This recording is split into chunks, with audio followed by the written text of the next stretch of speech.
And I believe that at least with Rwanda, they have the leadership and vision to be what we as Black Americans dreamed we could be. We know what we are. We know the beauty that we possess. We've never had the parameters in place to authentically drive those goals. And I do feel that at least Rwanda has these parameters in place that says, hey, you have a dream, come over here. Starting a business is free. What can you do? What can you be? What can you innovate? You still gonna have to fight now. You still gonna have to do some stuff, but you can at least prove what you want to be.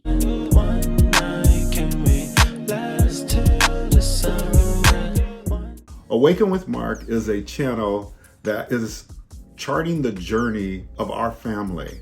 It's what happens when an African-American family relocates to the continent of Africa. And I'll tell you what happens. We start winning. That's what happens. So you can find out and go to our website and learn more information about that.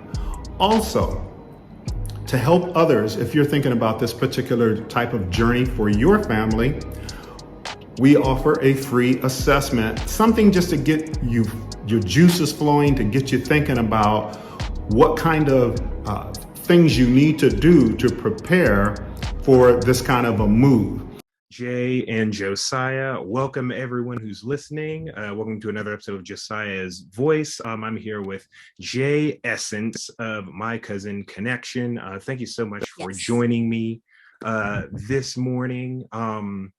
This is really cool. This is one of my first interviews since moving out here, and a friend turned me on to your videos, and you put out a lot of amazing content to just try to help people who are repatriating, or those who are choosing at least to become expats. They may not be repatriating to Rwanda. Right, I would say because it's a journey. Right. Yeah, like I said, it's a journey, and I know the official word is repatriating, but for me, I think the answer is it's a journey. Some people may want to move, some people may want to visit, and I just believe in giving information and knowledge. Could you tell us a little bit about, tell everyone a little bit about who you are, where you're from, and what you did? Okay, so I'm known as Jay Essence. So if you want to follow any of the social medias, and that Jay is Jai, Essence, and my strongest media platform is YouTube. So that's where people get to know a lot more about me and everything else like that. Okay, My Cousin Connection is a premier website for expats who are trying to relocate to Rwanda. Through this website, you can have different subscription levels. And the very basic gives you information, which is articles where we have talked about shipping. We have given you lawyers that you can talk to. We've given you different ways to make sure your cell phone and information is ported. We're constantly just trying to give you articles. One of the great things we did is constant updates with COVID and restrictions and lockdowns. To help you understand those things. Recently, they started doing, I forgot what it's called, but it's the Community Pickup Day. We don't know what that is. So we posted out like, yo, we know you don't know what to do a community pickup day. This is what you do. Because they have so many systems in place that people automatically do them. And we're coming in like, I don't know the system. Right. We don't know. And nobody knows we don't know the system. So the basis of what My Cousin Connection does is that we do have a VIP level. And in that VIP level, those people we meet monthly and just have dinners. We go to different areas. We also kind of take care of you. You get discounted rates because the other piece that we've learned with My Cousin Connection is in relocating, you need help. We actually have, and that's Emmanuel, who sets up bank appointments. Awesome. We do visa stuff. We do a lot of the legwork that can be confusing. And you were here. So you just go and get your bank account. It can take 3 hours. It can be network up, network down. And so those are things we've already got the paperwork here for you. We already have all the things that you're supposed to bring. We have that checklist. We give you breakfast because we know you're going to end up being hungry. They're trying to keep us alive. I love it. And so, but just that, and so that part, and it's making it easier because sometimes, and this happened, the networks went down. So our clients, we were like, no, go home. We'll keep it up, whatever else like that. We'll come back and we'll finish all this paperwork and then we'll bring you back when it's time to sign. And they were like, cool. Um, we do the Right. legwork. We do that. We do the heavy hitting. And so those things are helpful in that. So my cousin connection, we've had like even us being there when somebody's buying land, because our people are bilingual. So they're able to help make sure, and we know what the paperwork is supposed to look like. You don't. So we're looking at the paperwork. We're like, wait a minute, it doesn't say Gutera, which is very important because that needs to be residential. What does it say? What's the square footage? What is this? Is it subdivided? Whose name's on the plots?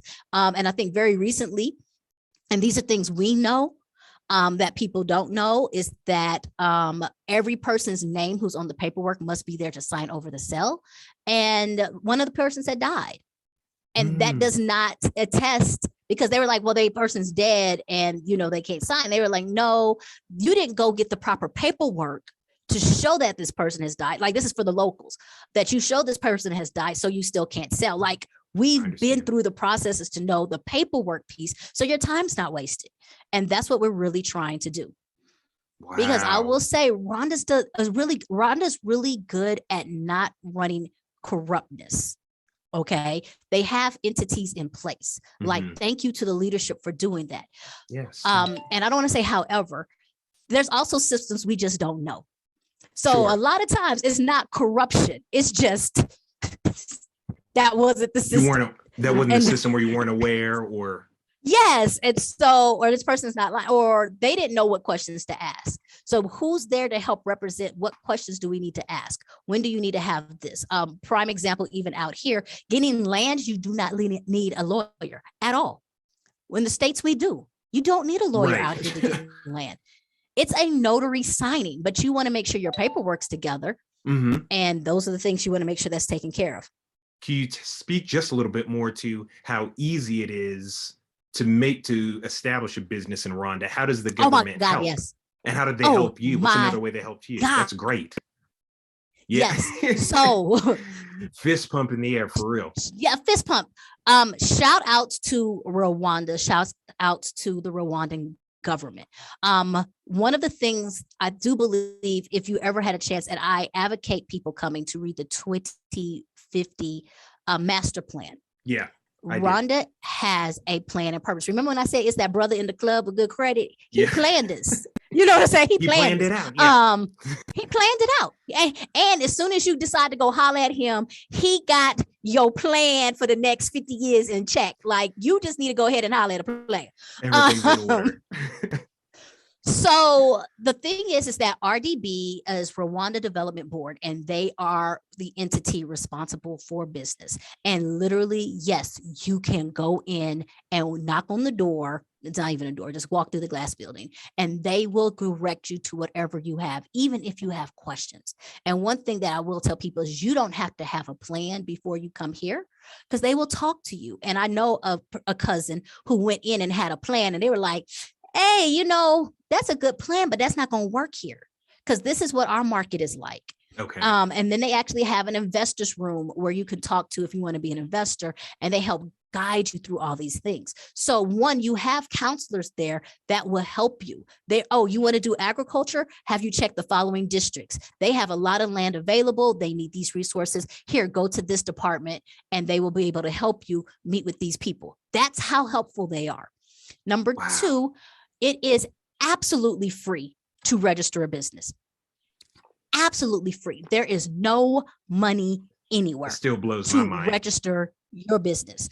There are things I do tell people as expats, and you want to be careful about your time frames, because once you register a business and once you receive your TIN, you're pretty much on the clock. And they give you, I'm off my numbers right now, either between 6 months to a year to get it together. But they do give you this grace period to really make sure that you're doing it together, everything, because you will be paying taxes as a business. You will be having to do all that. Because one of the things that I do say, you need to have either an accountant or a paper person to be able to track your business, so you'll be ready on the back end when it's time for you after that year grace period to do whatever you need to do. But you can register, and there are so many different entities. I want to say like over 150 choices you can pick from. And One thing that's very unique with their business is that you can register and have multiple businesses underneath your one registry. And so it's just talking it. That's great. Like, so if you wanted to do a candy store, but then you also wanted to have a boutique line, a lot of places will make you, even the US, will make you have to register a business for each one. No, you can register them all underneath one name or one title. I have J Essence Enterprises, and I have different businesses that work within that. Even with J Essence Enterprises, what's happened recently, because like I have more ventures, J Essence Enterprises is able to be a partner in another business. And that's what I've just recently done.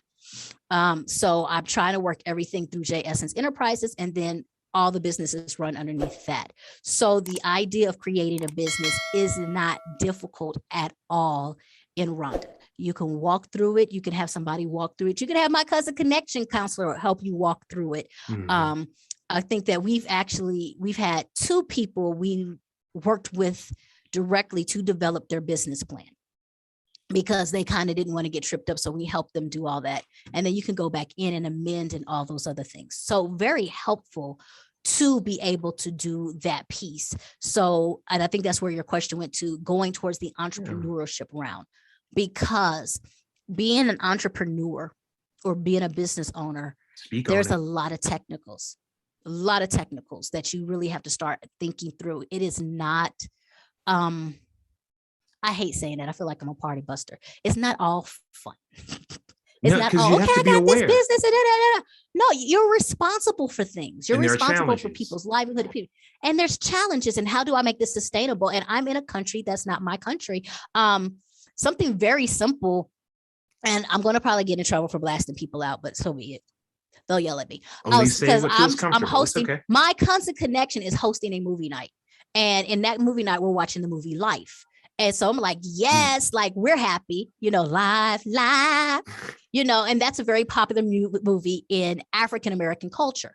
However, this is a My Cousin Connection event.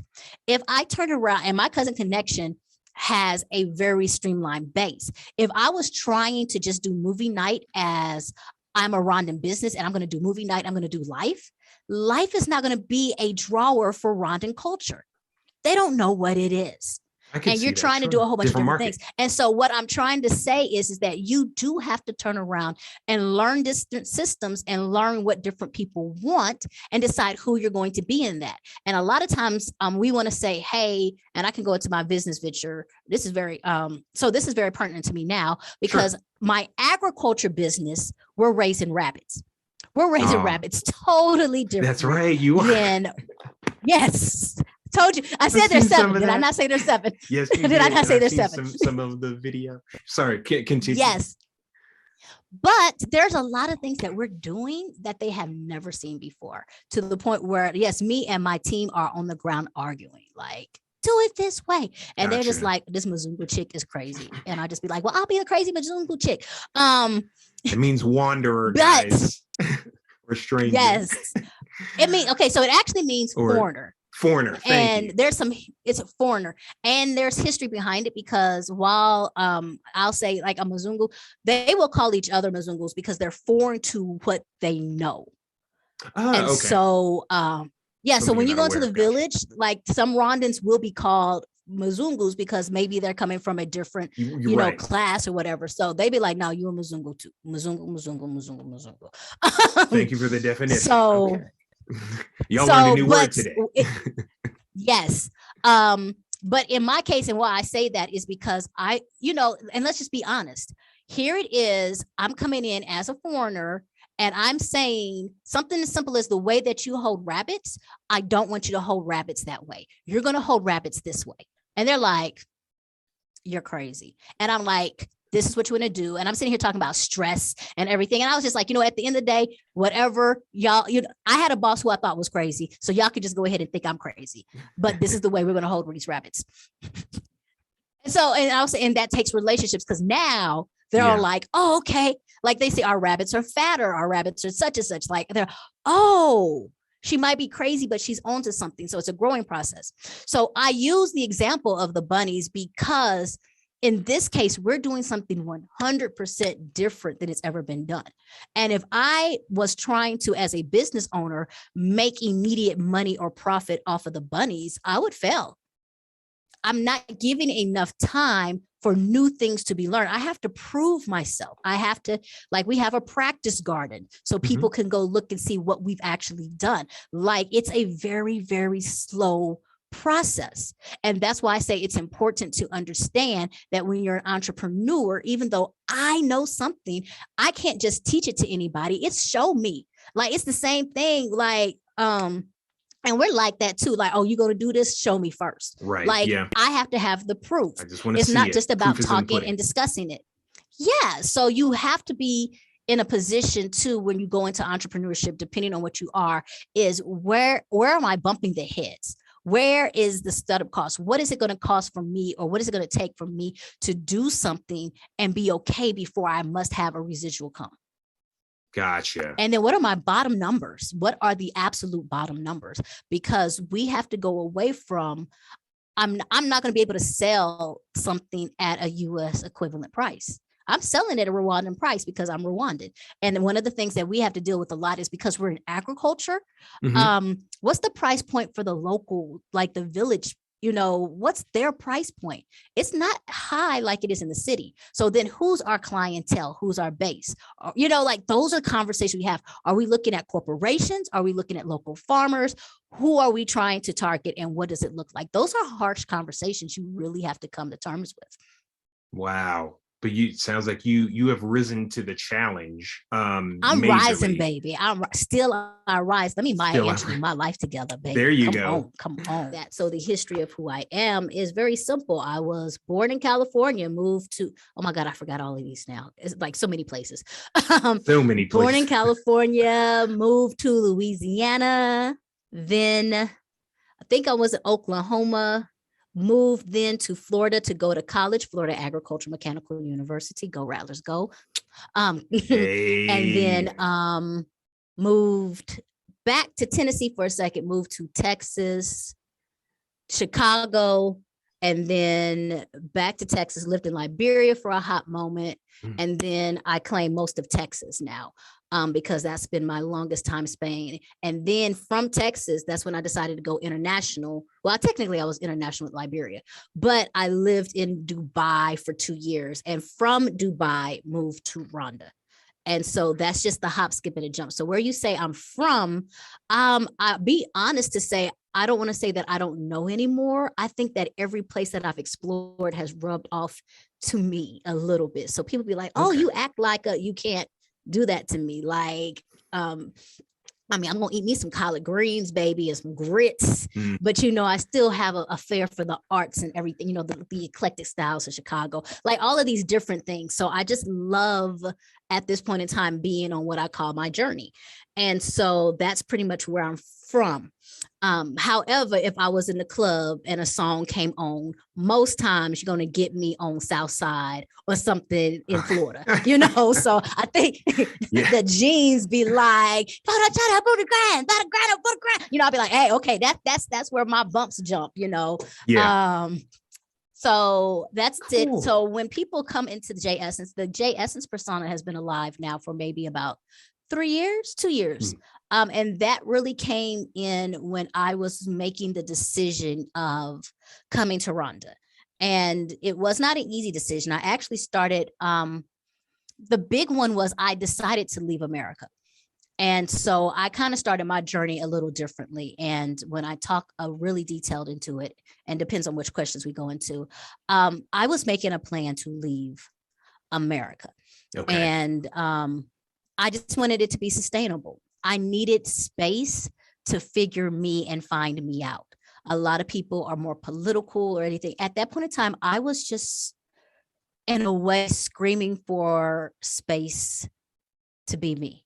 Okay. To not have to live up to a norm or a stereotype, to not have to feel as if I didn't matter. And so now when you talk about police killings and all that stuff, I felt like as a Black woman, nobody wanted me. And I wasn't put on this earth for that. And I Right. knew I was great because I did businesses before. I was top class. I had a great career. So it's like, I know I'm great, but I was still suffocating. Mhm. And so that's when I came up with the ideas. Like, I think I need to leave America for a while. Gotcha. And I utilized the talents that I knew I had. And at the time that was teaching, and started looking at international teaching careers. And I Wow. used that as my platform to just get away. And once I knew I was able to get away, because at this point, Rwanda was not part of the equation. I was able to step away and then be in a platform where I could start looking at things differently.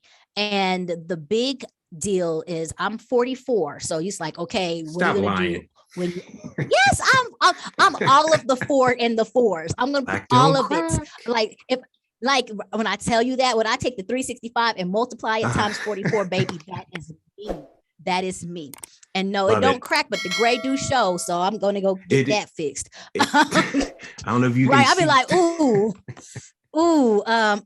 I mean, I'm not cracking here, but you know, like, what is that? Wisdom's trying to peep But out. And I'll be like, no, you beat me to that it. lesson. Keep that lesson back in the edge cream. Keep that lesson in the edge cream, please, baby. So I was thinking about retirement because it's like Okay. the one thing I'm not going to do is bust my tail at 84. Like, I'm going to tell you what's not going to happen is me calling somebody, or what I call at the time I felt like I was begging for my paycheck. Like I have to sit here and do this stuff because I Right. have a boss, and what you said was stupid, but I like my rent being paid, so I'm just going to have to do that. So Food on the table, clothes on my back. it's like, this is the little things, like eating. Kind of nice. Yeah. Medical insurance.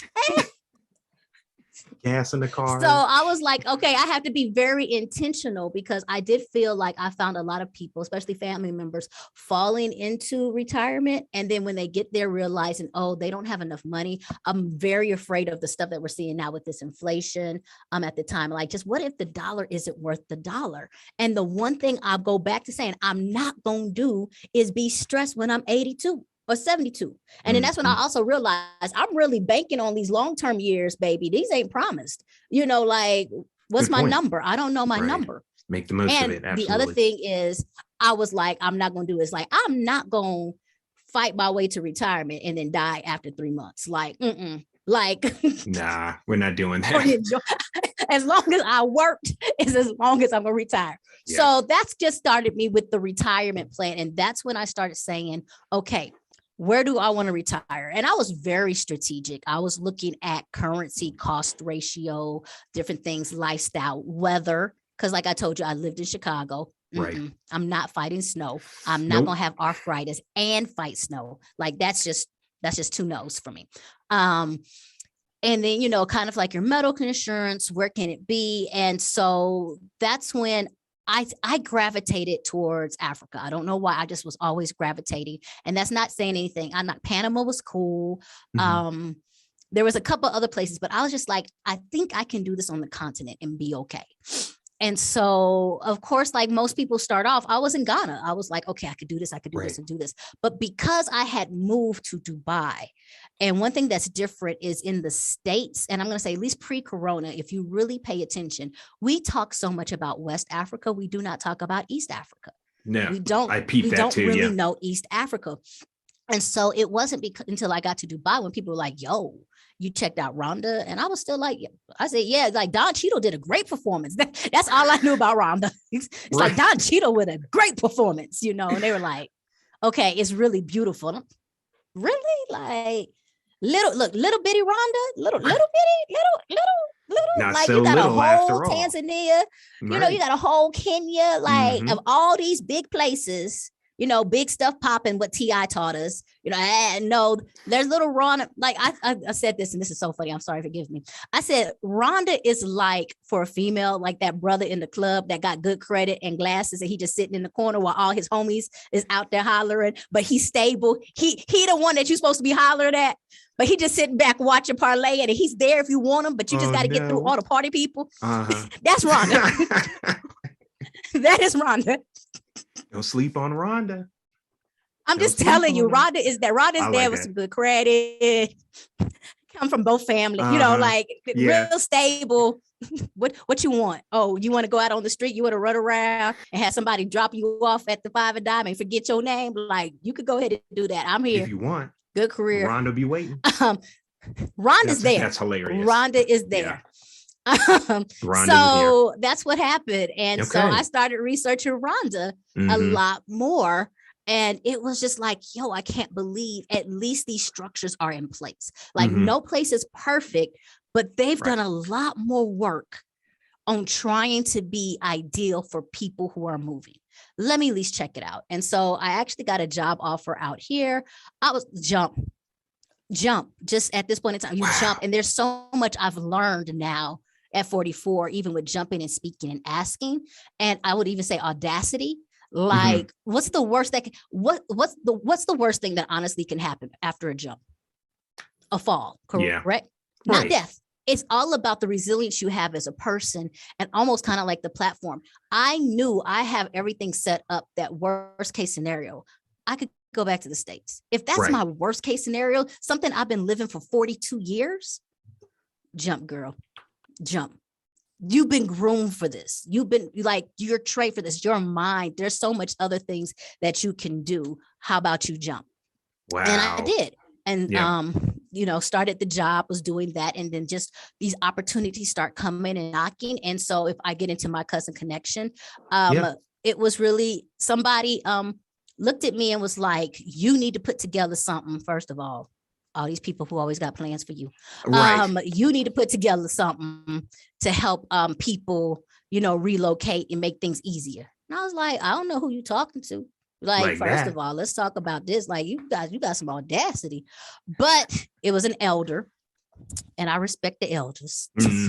Yes, likewise. So, and for whatever reason, that conversation did not leave my spirit.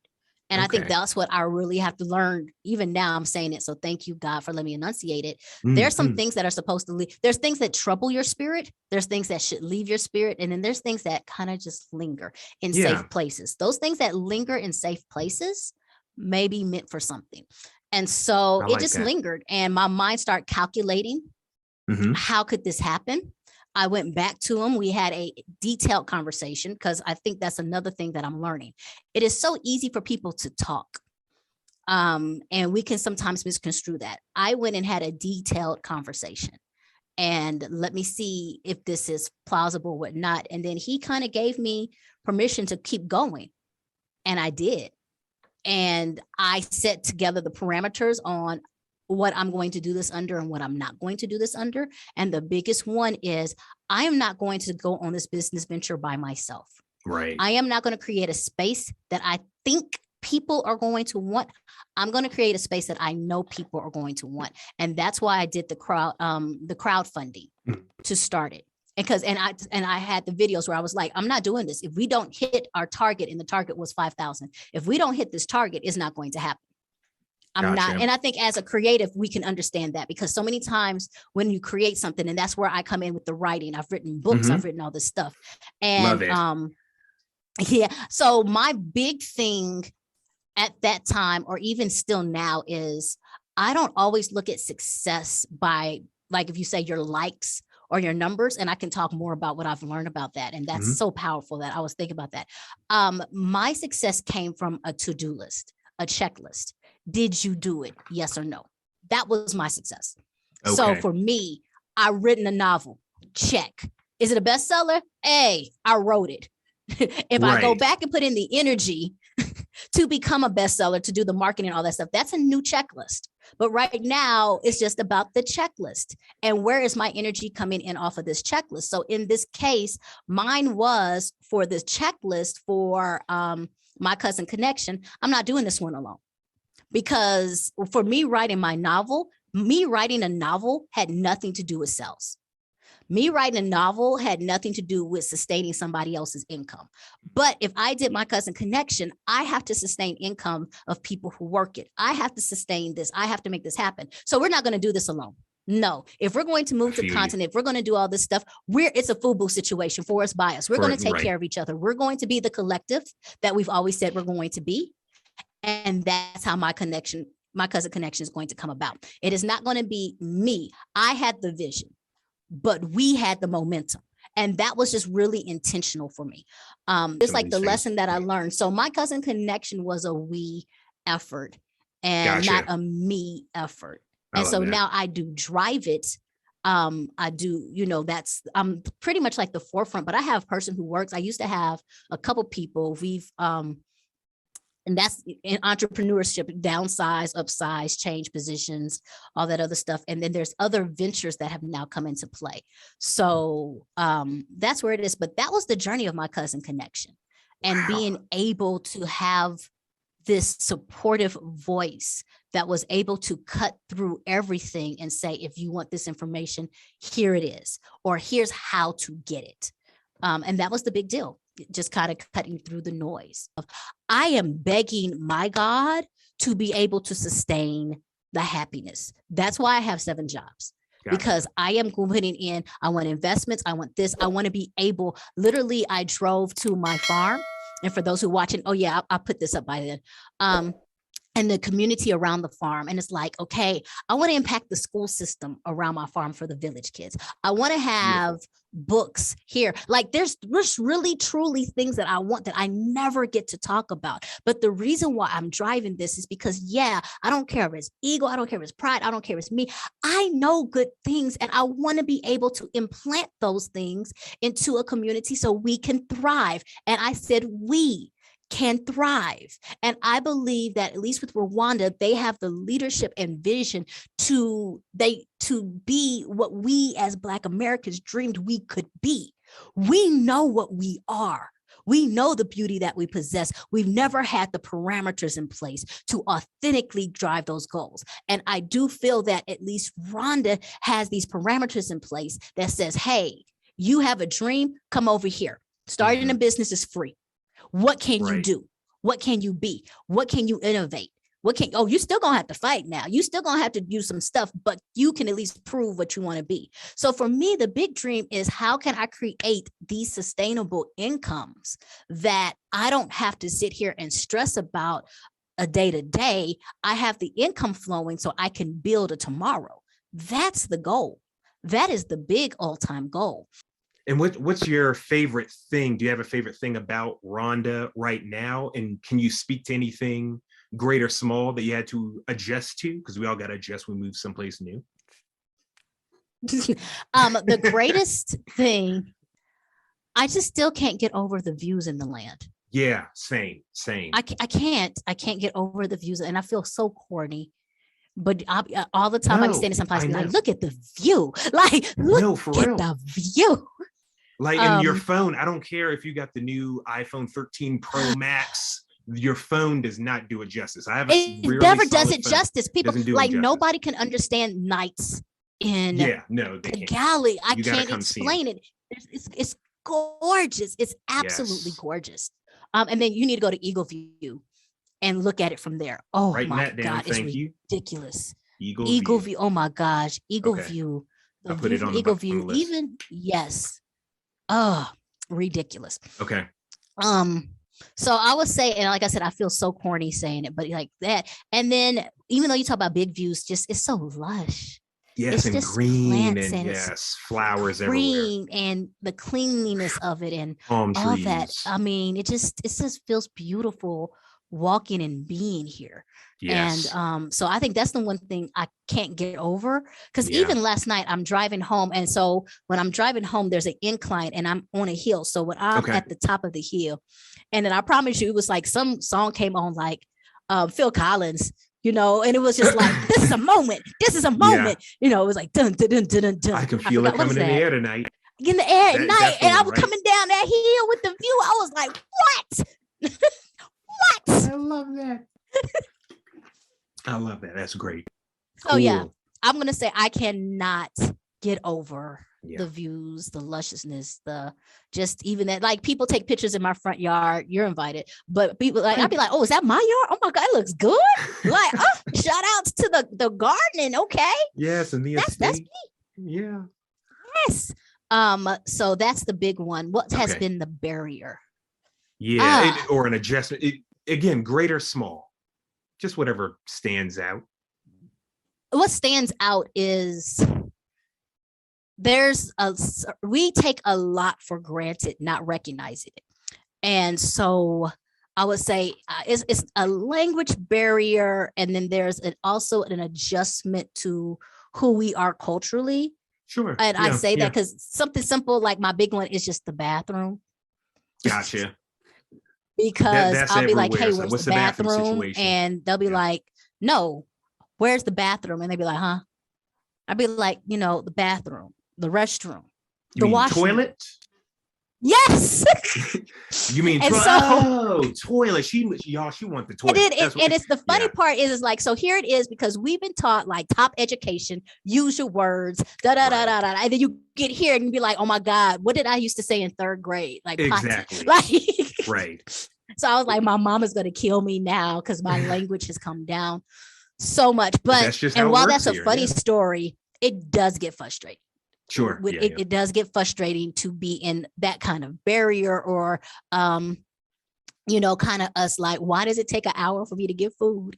Can you tell me why does it take me 1 hour to get food, kid? Like, I have never had an appetizer take an hour, like an appetizer supposed to, like, just... So there's frustrations, and I love it because it's like it is first world frustrations. Yeah, but you don't realize that because we just grew up in it. And I'd be like, oh my gosh, yes.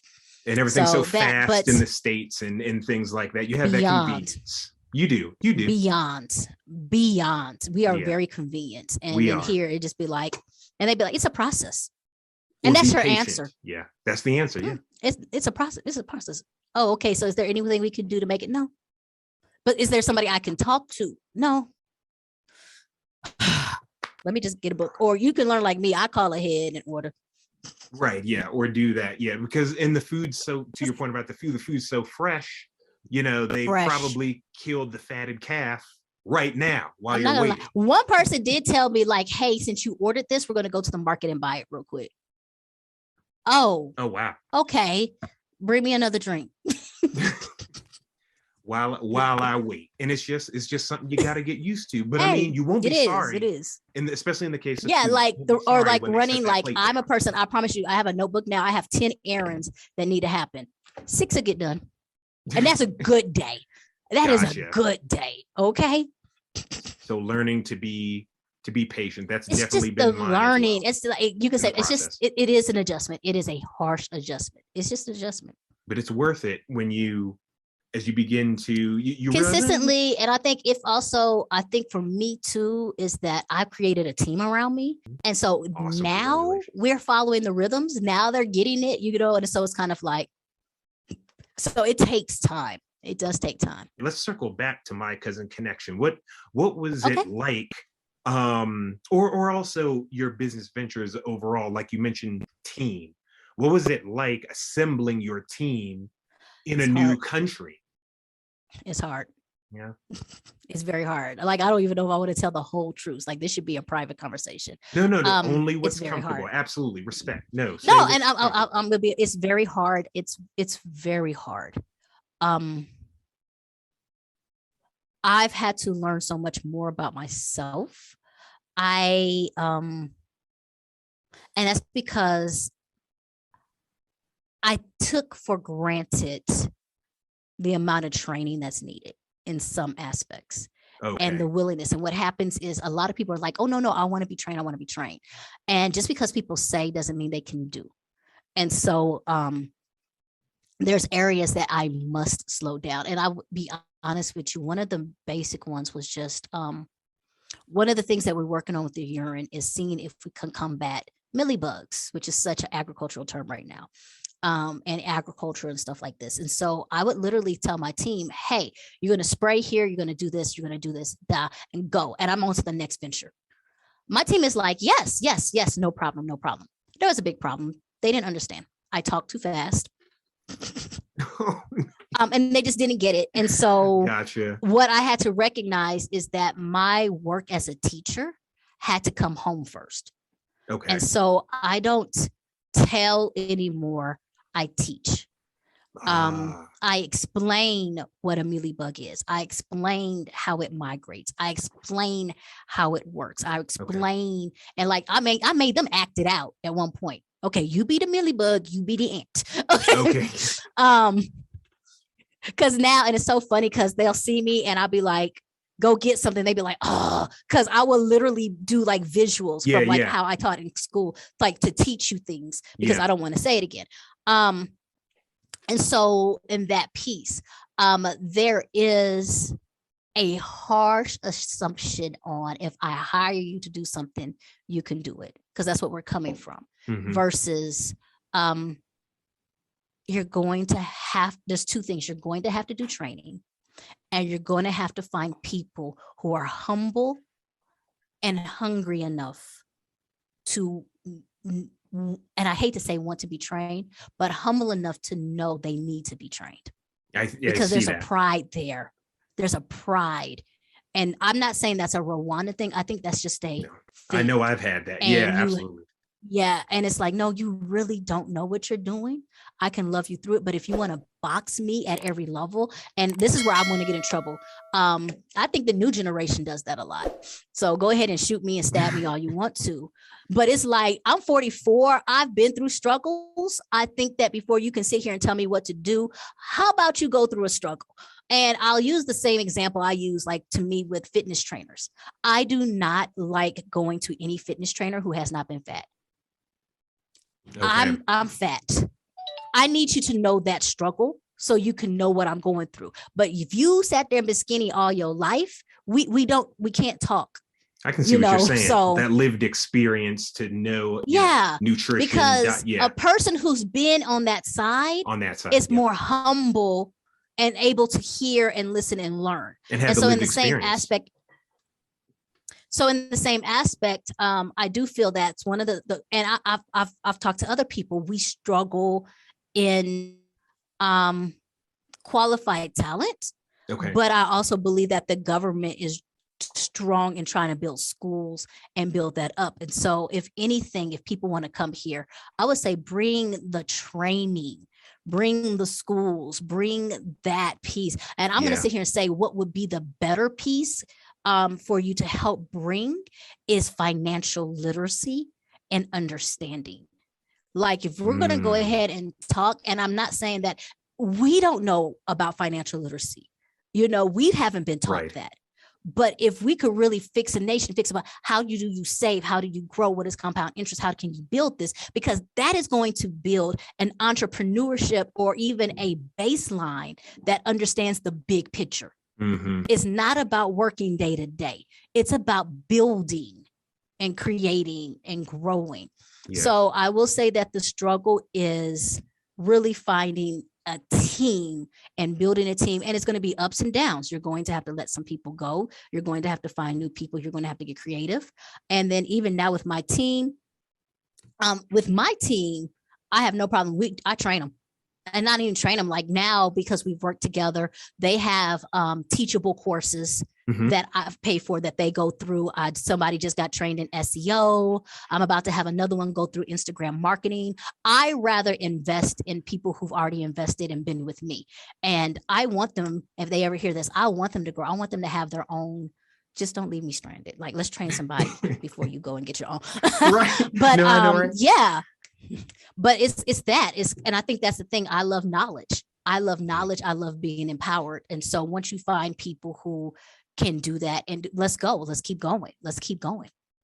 What's your favorite thing about what you do? I create. The thing that my mother, I really do. I want to get a tattoo that says create with the little African symbol behind it. Because at the end of the day, I create, even the businesses.